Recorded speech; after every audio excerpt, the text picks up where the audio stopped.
Lecture de la leçon du mercredi 17 mai 2023. Leçon 8. Le sabbat et la fin. Verset à mémoriser.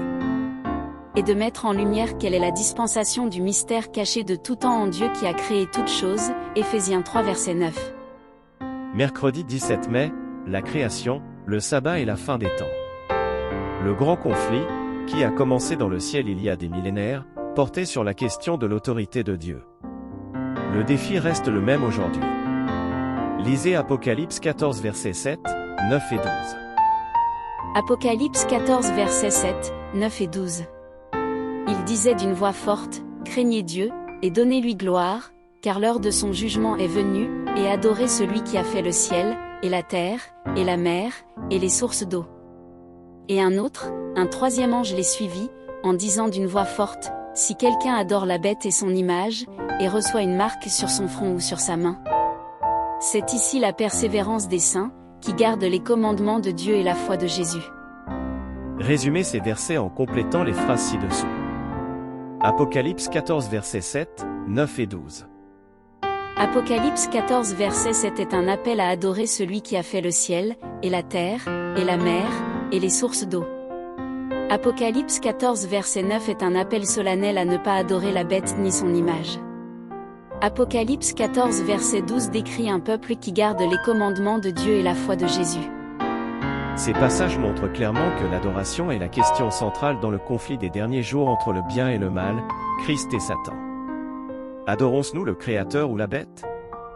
Et parce que la création constitue le fondement de toutes nos croyances, après tout, qu'est-ce que nous croyons qui ait un sens en dehors de Dieu, notre Créateur, le sabbat du 7e jour, intégré dans le récit de la création de la Genèse, Genèse 2 versets 1 à 3, est le signe éternel et immuable de cette création.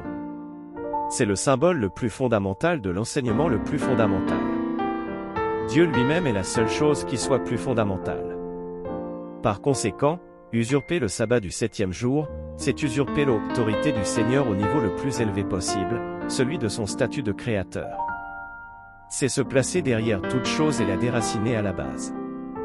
C'est, en effet, chercher à prendre la place de Dieu lui-même, 2 Thessaloniciens 2 verset 4. Bien sûr, le véritable enjeu dans les derniers jours est notre amour et notre loyauté envers Jésus.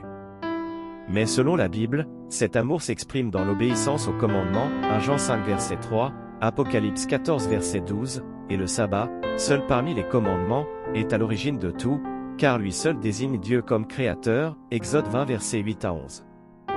Il n'est donc pas étonnant qu'il soit le symbole extérieur de la division finale entre ceux qui adorent le Seigneur et ceux qui adorent la bête, Apocalypse 14 versets 11 et 12. Si l'on considère combien le sabbat est fondamental pour tout le reste, il est difficile de voir comment la question finale de l'adoration du Créateur peut porter sur autre chose. Nombreux sont ceux qui affirment que le jour spécifique du sabbat n'a aucune importance, du moment où nous en célébrons un. Comment répondre à cet argument avec la Bible ?